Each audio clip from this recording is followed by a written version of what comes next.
Kapako Kasari, good morning, good morning. Happy Thursday po sa ating lahat.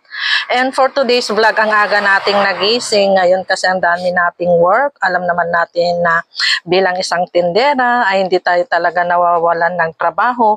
Araw-araw tayong busy. So ngayon, lalabas ako. Ayan, naka-line up ang isa kong gagawin ngayon. Ako ay magta-transfer ng feeds dito sa aming lalagyanan, mga Kapako Kasari. So, ayan, bali, bumili ako kahapon ng 3 bags na feeds. So, ita-transfer ko dito sa Orocan. Bali, kumuha ako ng mga duck pellet, Bio 3 at saka Bio 1 lang yung aking kinuha. So, ngayon, ang aking gagawin, kasi maraming mabait dito sa aming tindahan, binubutasan nila ito. So, kailangan talagang may transfer ko na ito sa Orocan, mga Kapako Kasari.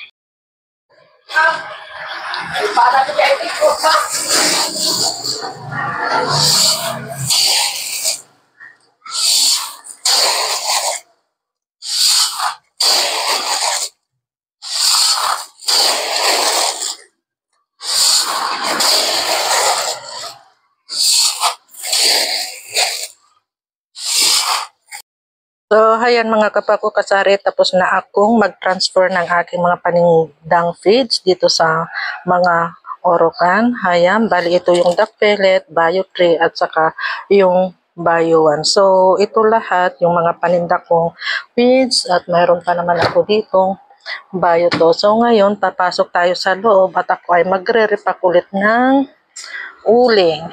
Ayan, mga Kapako Kasari.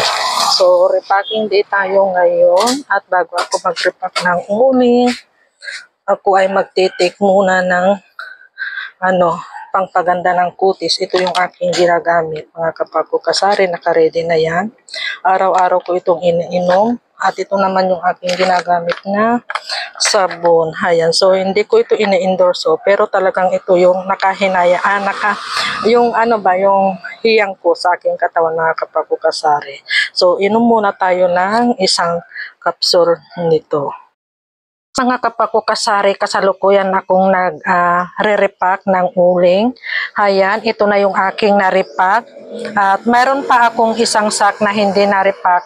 Inihinto ko lang, mga Kapako Kasari, kasi bilang isang nanay, kailangan ko ring magluto para sa aking pamilya. So, ayan, siguro mamaya after lunch, aking ipagpapatuloy ang aking pagre-repack. At siya nga pala, bali ang bintahan ko ng isang ganito na isang pack is 30 pesos. So, yan lang mga Kapako Kasari ang aking may share na naman sa inyo ngayong araw ng Huwebes. Happy selling na lang po sa ating lahat. God bless us and bye. Sharing is caring.